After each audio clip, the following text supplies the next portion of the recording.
Well, I'm really glad you made it today. Hopefully, you'll have some really helpful takeaways. It doesn't make it all go away. Obviously, that's not the point. But, to kind of just provide some support and just some understanding of what you're going through, and that can at least relieve some of that stress and pressure that you even feel on yourself and kind of how to navigate things. You probably are familiar with my book. And I am really coming at grief and mental well-being and just emotional processing, everything that's going on neurologically as a human being, as an energetic creature that is driving all of those emotions and life experiences and stress and kind of how it's all connected and how we need to navigate through it. So that's where I approach mental fitness from kind of the brain health, neurological health perspective. And then Sandy I'll kind of turn it over to her to help have her share her side of things, and she'll kind of tee it off. But she has a podcast, Overcoming Grief. And Sandy, why don't you share kind of your work and resources that you have, and then you can kind of go into your personal experience and what you have to share.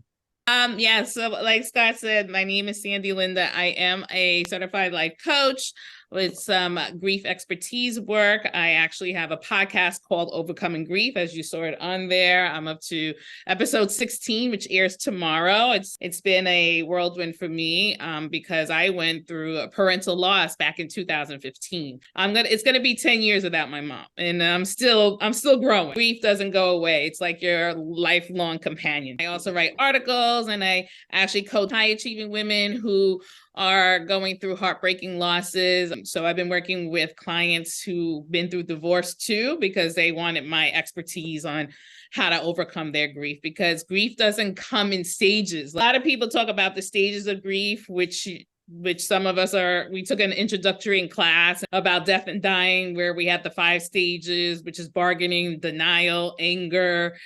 And the last one that we all talk about is acceptance. And I have to say that those stages were not helpful during my grief process. And I think that's why ever since 2020 happened, it's so amazing how people were experiencing multiple losses. And now I had a conversation to talk to people about, if that makes sense. So I'll kind of go through my spiel, and Sandy, feel free to chime in when something resonates with something you want to kind of bring up or mention, as far as like a skill or something that you've learned in your process.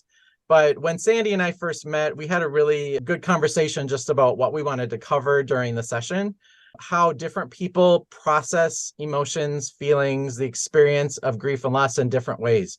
That can pose its own challenges as well, especially when dealing with family members, friends, and other people who are touched by loss as they go through things. So these are a lot of the considerations, that we'll kind of address today is, as Sandy mentioned, the difference between stages and versus waves. So, we kind of learn the stages that make it sound like it's a linear path to healing. And it's really more about understanding these waves of emotion and your neurological activity that can come and go and can be triggered by different things. So it's not this nice, neat, linear pattern of healing. It's really this organic just flow of again, neurological activity. Really, it boils down to that different emotions can come up at different times in life, depending on kind of what's going on and where you're at emotionally too. There are different processes, so different forms of grief. So whether you're dealing with death and dying, a lot of that also has to do with your relationship with the person. So the depth of those emotions, the complexity of those emotions, and any sort of relationship factors involved. Did you have some sort of closure? Did you have unresolved issues? Did you have, a tense relationship, or did you have a really loving and caring relationship that maybe produces even more pain and loss because you don't have that sense of safety and comfort anymore? So there are a lot of different factors that go into how you might be feeling, and how others who have a different relationship with those loved ones might be processing too, that aren't always the same. So again, that can cause some difficulty too when people are feeling differently about the loss in the grieving process. Cumulative grief and collective grief are also a big one. Sandy, will share a little bit more about her life experience. Stress and loss can be compounded and cumulative. And, when you're dealing with multiple losses, it just kind of exacerbates that weight and pressure that you're trying to adapt to, really, your nervous system, and you have a whole new life. and one piece is missing. If more than one piece is missing, it's a harder puzzle to put back together. Losing both parents, or losing multiple family members, or losing multiple friends, there are different factors of grief that are, to be considered in that process. And then we'll kind of talk a little bit about anger and guilt, kind of big ones, that can come up for different reasons. Again, those are really difficult emotions, but we'll just kind of talk about why those are there, try to find some acceptance and understanding in the feelings that you're having. And with part of that is finding control and permission. So a really important factor in navigating the grief process that Sandy and I have talked about as well is when we no longer have control of a situation, when we feel everything is out of our control, we want to help, we wanted things to get better and they didn't, or we just had to accept or deal with that loss. It's really hard. It's really hard on our nervous system. It's really hard on just our being to not have control of that. So any little bit that you can find to regain some control of your life, whether it's, taking care of yourself, it's saying no to certain situations that you don't really feel comfortable with, those little things can really make a big difference for you. And Sandy will kind of share some of the boundaries that she put up as well.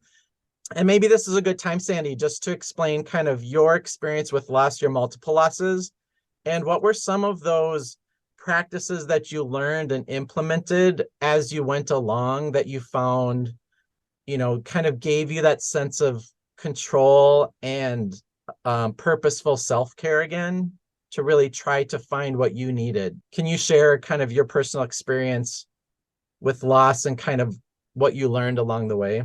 Yeah, for me, it was cumulative grief because I experienced multiple losses, just that I kept losing one person after another. And then not only to death, but then all of a sudden, even shattered friendships were destructive. And then, financial uncertainty happens and stuff like that. So in 2013, I had the unfortunate of losing my mom. And December 5th, it's going to be 10 years. It's coming up this week. So next week, I should say. And she was my God, she gave me unconditional love. So I never had, so sometimes women tell me they have mommy issues. I don't have mommy issues. So my mom really cared and she gave me the support. So yes, I missed her so much every day. And then 11 months later, after my mother died, my sister died from her breast cancer. So my sibling died then, and I didn't have a good relationship with her. So that part of the grief was not too hard to grieve for her because I was still grieving for my mom.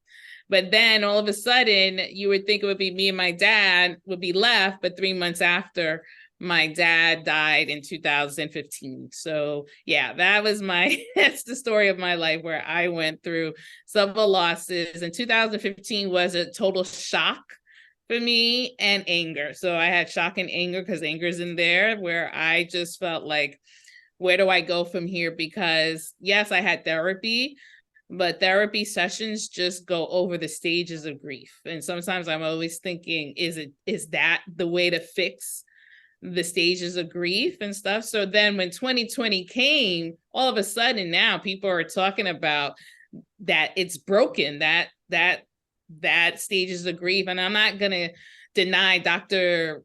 Elizabeth Kubler-Ross, who actually wrote the book Death and Dying, but that was 1969. And now we're in 50 years later, things change. We're technically advanced now. And so how do we grieve in a way that we can start healing emotionally, mentally, physically, spiritually, financially? Like, where are the areas of that? So for me, it was hard in the beginning, but when 2020 came, I started learning some more tips on how to heal better in navigating, because grief is an individual experience, not by stages, if that makes sense. And we're going to dive into the brain and nervous system here in a bit, which I think will just connect all these dots for you as well, like why this is so hard, but also why it's really important. Dealing with grief, memories can be triggering. And those long-term memories are part of our unconscious nervous system. They're part of our our system that keeps our heart beating, our, us breathing, it's embedded in our unconscious autonomic nervous system, our long-term memories. So part of the healing process is to allow yourself to feel, the sadness and the emotions related to those, because they're going to be with you, those memories. As much as they're triggering, you don't want to lose them either, right? Like that's part of your connection to the people that you lost, is that impact that they had on you will be with you forever.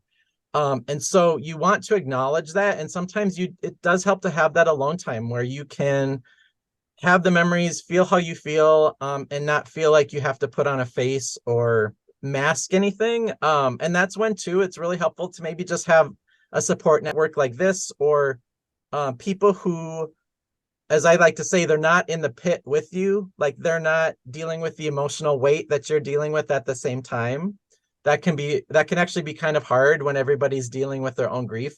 But if you have friends, if you have other family that maybe, are even a little bit further along in their grieving process, or they're a little bit more removed from the situation, where you can just find some comfort and some understanding in feeling how you feel and not feeling like you're going to be judged or questioned or challenged why you're feeling those feelings.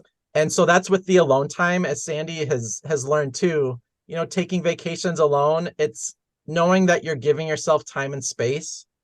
And it's not that you're alone in the world, that's the sense of loneliness. And the loneliness can hit you if who you lost provided that comfort.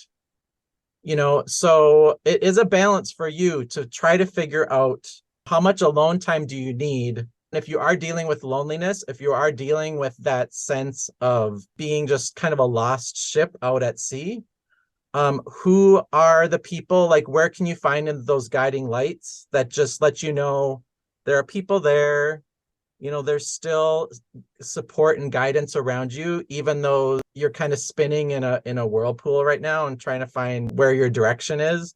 That's kind of the balance between being alone, giving yourself time and space, and then also finding the friendship and support that you need, in people to help you through the feelings of loneliness that can kind of lead to hopelessness and kind of that depression, that state of depression that can set in a lot of times too.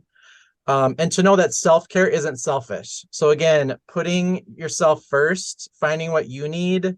And that's where it can trigger guilt. Like you can, again, because you didn't have control of the situation and you couldn't make things better, which is what your nervous system wants. It can be challenging to remind yourself that taking care of yourself is a good thing, that your parents would want that for you, that your loved ones would want that for you, that is not something to feel bad about, to take care of yourself, even if it means kind of keeping a healthy distance from other people who aren't maybe really healthy for you at this point, because maybe they're grieving and dealing with their emotional weight that, will just basically, you'll just drag each other down in the process.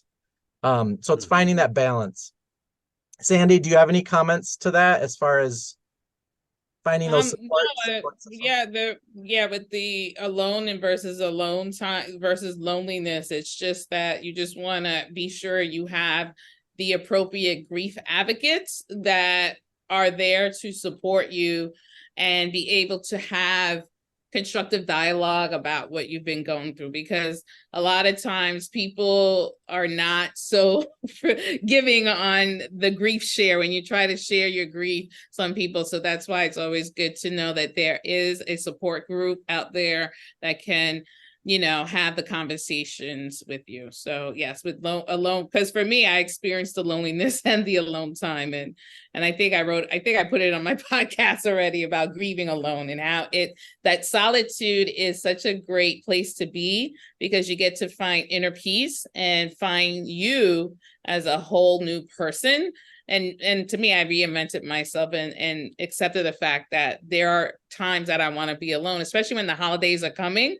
People are always telling me they're alone for the holidays. And I just said, well, I accepted that I am alone for the holidays because I have other things to do. And sometimes I don't feel like I'm alone because there's always other areas that I could work. Like I walk to the boardwalk, I'll go to the beach or something like that, and just walk a dog or something like that to keep me going. And that will keep me appraised. So that's all I wanted to add on there. Yeah. No, that's really important too. And that sense too, it really is about trying to find, using your emotions as indicators of what you need. But also knowing that sometimes, we can misinterpret those signals too. Depression and anxiety and grief and sadness and loneliness, they're kind of this mishmash that can be a slippery slope between each other that, when you kind of are in that fight or flight mode, right? That you've experienced a loss, it's a threat to you. So this is why we're going to dive into kind of the nervous system and the brain. That grief is really when you are triggering, something has triggered a loss. It's like a threat. It's a risk to you to lose loved ones because your source of safety and comfort isn't there anymore. And that is a reason, our nervous system is fighting back. It's doing the fight or flight thing. And when there is no safe haven, when we lose our parents, we lose family, we lose friends who provided that emotional comfort and support, the next response is to flee, right? Is to find solitude. It's to seek shelter, to seek safety. And that can be really important, again, for just kind of understanding your own emotions and giving yourself time and space, but also being aware that you don't want to stay in that place for too long. You don't want to just flee the world and stay there. That there is kind of that benefit to staying connected and finding that support, those support systems that you need. So again, this is why it can be different for different people, depending on what other life stresses they're dealing with, the compounding factor, and all of those other factors that go involved. So I like to use this slide just to really capture the fact that we can deal with stress and grief and loss in different ways. And the greatest stress and pressure that we have really is that sense of conformity. Like we are forced to change at a time we're not ready for it. We don't want it. It's not what we see as in our best interest. And that is really the experience of losing people that we love. It's not something we want. It is, we don't see the benefit of it. Where is our emotional comfort and support coming from again? And it's really this stress and pressure that can be really described as a sense of conformity. Like life is forcing you into this situation that you don't want to be in. You want your loved ones, you want things to be better. Like you don't want this situation. However, again, it's outside of our control, right? So the other process that is happening at the same time is adaptation.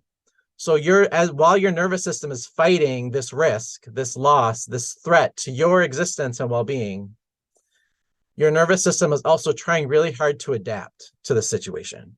It's trying to find where are those sources of hope? Where are those sources of love and comfort again? Because those neural pathways that we, have forged, I'll skip along here. They have been firing that way for a long time, especially with our parents since the time we were born, right? Those neural pathways are deeply embedded in us, that they are a source of comfort or whatever the relationship was. Those relationship patterns are forged into our system.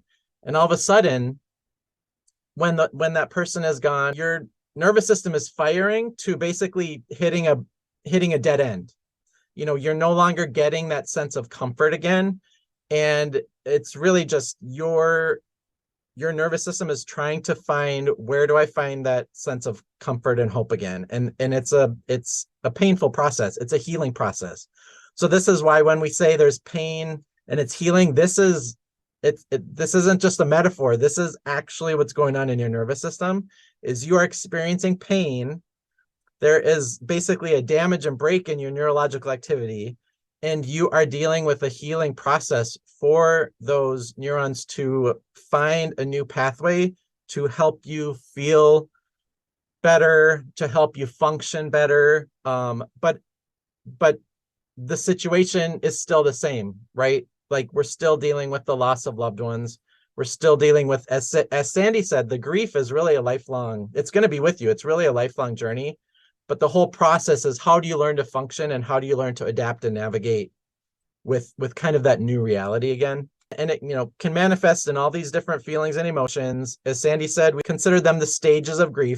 Really what's going on is what I like to call, it's kind of the waves of grief. So Sandy kind of had mentioned that as well. I wanted to just kind of sit on this slide for a little bit, because this is really what's going on in your brain and your nervous system. And if you want to relate it to spirituality and the energy that's flowing through you, this is, a great way to connect that too. But again, this is something we have to accept about our own human, biological, physiological, neurological condition as a human being. That's what happens when we deal with change, grief, and loss and threats to our well-being. And so, we have that immediate threat or loss that is our, amygdala. And maybe you've heard of the amygdala. The amygdala is Latin for almond. So it's a really tiny piece of your brain. It's in the center of your brain. A lot of people call it our lizard brain, only because it's prehistoric. Like it's what's in pretty much every animal. It's part of that survival instinct that we're born with. So that's connected to our autonomic nervous system. And this runs 90 to 95% of your brain activity. So your emotions, your heart, your lungs, everything that's keeping you alive kind of has to go through this gatekeeper, your amygdala. That's kind of what's keeping everything running. It's why we cry when we're babies. It's why we throw, temper tantrums, or we get upset and angry when we are hungry, or we're, tired, we're in pain. This is what's driving that, is your amygdala and your autonomic nervous system.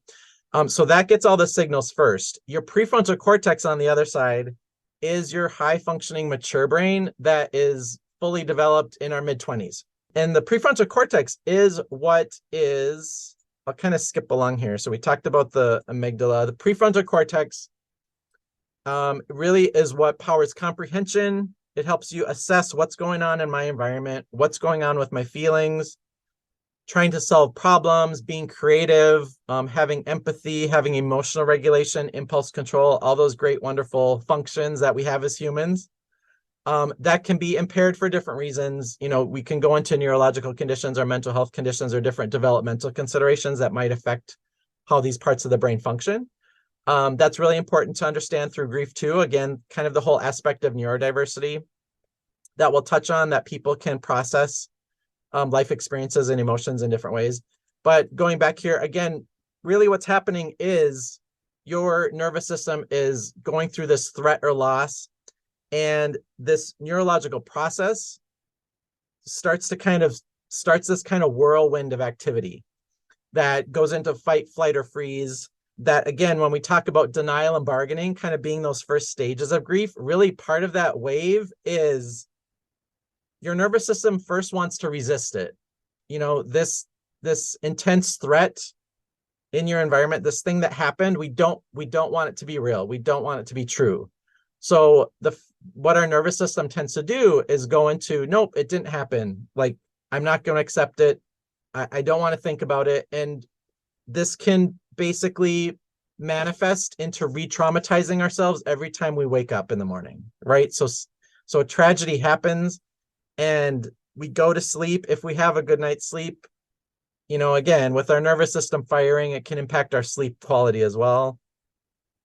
But, as we're trying to just accept that reality, it's like reminding ourselves every time that we try to feel better, it just comes rushing back. And that can, again, contribute to anxiety, anger, as Sandy kind of was talking about, just a really hard time regulating our emotions, regulating our behaviors. We're just kind of running on autopilot at that point, which is really why it's important to find the healthful support systems to help you just navigate those feelings, to calm that stress response, so you can find some sort of comfort or just permission to figure out what you need individually to deal with that grief.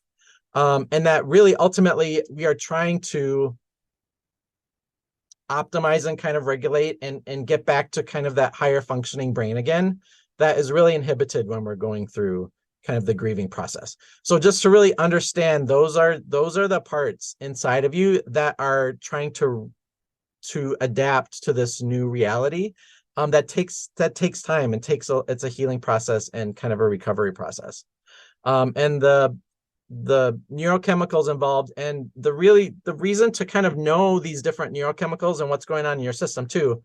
Sandy, can you kind of speak to some of the practices that you have done that you found helpful through the grieving process, as far as, I think you've talked about getting out in nature, you've talked about journaling, and what did you find helpful at kind of the different times as you were processing through your grieving process? Well, we're all into artistry work. So for me, it was always journaling, because I actually read a research on it. If you journal 15 minutes a day, you empty out all the information like madness or anger, it does relieve all the stress that you had in your system about anger, because putting pens to paper, it really, really helps you release all the stress, because sometimes you don't know who to talk to about anger.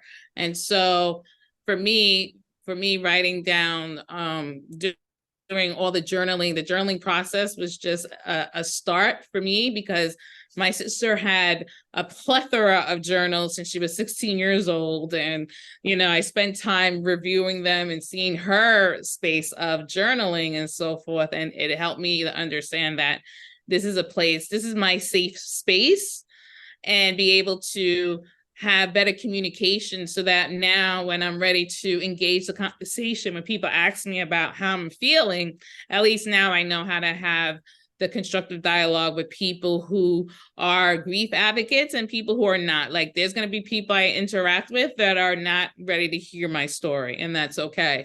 So writing really helped me relieve the stress and be able to have better communication with people, that I can have these conversations. Because when I wrote all the stuff in my journals, I actually worked with my therapist for a while to show him, hey, this is what I'm going through. This is where it's at. And I had such a good conversation with him before he died on my ass too. So it's like, everyone keeps dying on me. So before my therapist left, he was writing, so I started writing. So I think I got it from him first, and then my sister, and then I just started saying, I'm just going to write it out. And it allowed me to have better communication with my therapist. And I think that's why I grew with him, because I spoke a lot about anger. Anger was the top one, and guilt too. Like, I feel guilty I don't speak to my sister. I read her journals and all that. You think she's going to get mad at me, all this stuff.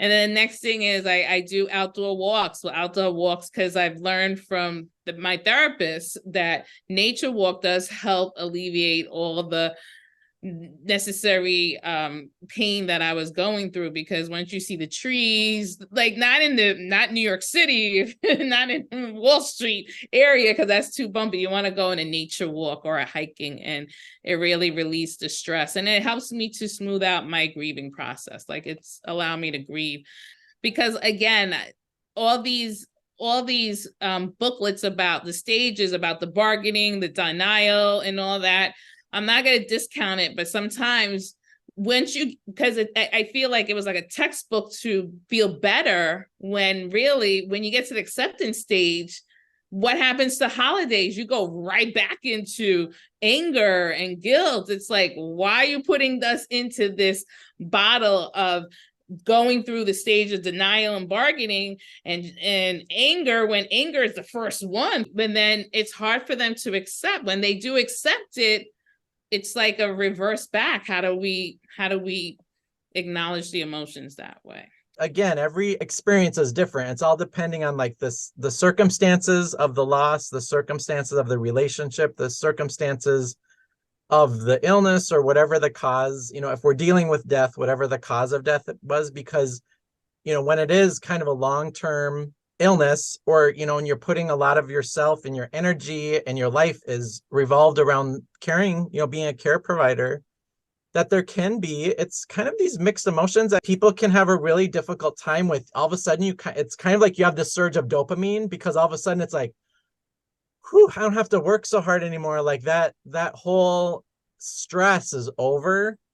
And then you can immediately go into that guilt. Like, oh my God, I can't believe I'm feeling good about losing some. Like, it's this mixed bag of emotions, because your system's kind of trying to reconfigure the reality of what just happened and what's going on. And which, again, when you're dealing with long-term illness, and especially aging parents or something where, it's not quite as traumatic and shocking, it didn't happen suddenly. And so if there is kind of a long-term illness, and kind of more of the aging process involved versus, if it's a child or losing, a younger person, that you can kind of just feel like relieved that part's done. And there's some peace as well, right? They're not suffering anymore. The lack of quality of life that they had, they're at peace, and you can feel some comfort in that too, but there's still the loss. So you are kind of coming off of that dopamine high. It's like a withdrawal, really. That drop can really create a sense of depression and kind of that loneliness. And for you to be able to just share that with people, again, kind of, we can have this conflicting identity crisis a little bit too. Sandy speaks to that too, that you're kind of redefining yourself and really realizing as a human being, who are you and what do you need? And to be able to find people who you can just be yourself with, and you can say, I'm really feeling crappy, because what that's doing is it's bringing it out of your unconscious nervous system, and it's allowing you to like see it and go, okay, this is really what's going on inside of me. And just by doing that, just kind of brings your stress level down and just helps you kind of navigate through that next phase, like that next situation a little bit better, without feeling like I have to hide this, I can't tell anybody, and you're just putting more stress and pressure on yourself. And again, you're kind of following your feelings, and you're doing the healthful thing, by being able to just express how you're feeling and find the support systems that you need. It's a whole neurochemical process that you can't really control. You just have to kind of tap into yourself and go, okay, how am I feeling today? Kind of what's going on, and learning to find those things that you need, whether it's some alone time or talking to a friend or jumping online for a webinar. So creativity, I will say, is a power of your prefrontal cortex.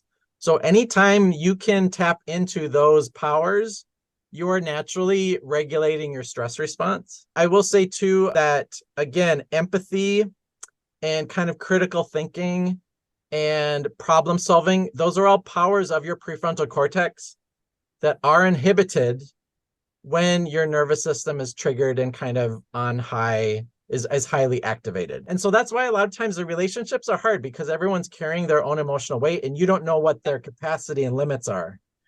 And so what you might need from somebody, they're not able to give you, because they're kind of dealing with how they feel they need to deal. They're not really in a healthful healing mode yet. You kind of go through some of the cycles, and people kind of learn through that process. If that helps, just kind of navigate those relationships a bit to find what's healthful and healing for you, which again can be different for other people. We don't always want the change.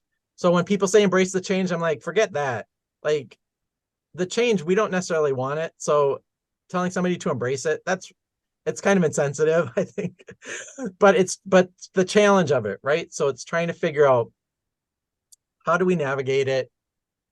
What can I find? What can I do to take care of myself, to adapt and get through this process? And to really know that how you feel is a signal of what you need. And to know too, I mean, whatever those practices are to help you feel and do your best. And there's always a caveat, whatever your best is that day. Hey, you got up, you got out of bed, you made your bed, woohoo. Gold star for the day. Like, if that's the best, and it's really just giving yourself grace and permission to navigate and to kind of take each day as it comes. And especially during the holidays, to give yourself permission to find what you need to, again, regulate that stress response, which again, other people don't always know. People really have to know that added stress and pressure really kind of exacerbates what's going on inside of you. And even though they maybe really mean well and they want what's best for you, they don't necessarily know what's best for you. So hopefully this, you found this helpful. We're very addicted to like bigger, better, stronger, happier, healthier. That's the glam. And so even just kind of finding a way, kind of like Dia de los Muertos, like kind of taking a cue from other cultures even, but finding a way to memorialize during the holidays versus trying to force happy, joyful, everything is perfect, but really finding some sort of comfort in memorializing the people that we lost. What did the holidays mean to them? And trying to find some comfort in that. I really try to avoid saying Happy New Year or Happy Holidays. I try to say healthful, like have a healthful holiday. Like, because again, you don't know where the person's at. And really what we want for ourselves and each other is we just want things to be healthful and healing. But if you're sad or you're dealing with loss or a mental health condition or a physical health condition or whatever you're dealing with, like we Yeah. just want that source of comfort and healing and kind of connectedness. So we don't, it doesn't have to be happy all the time.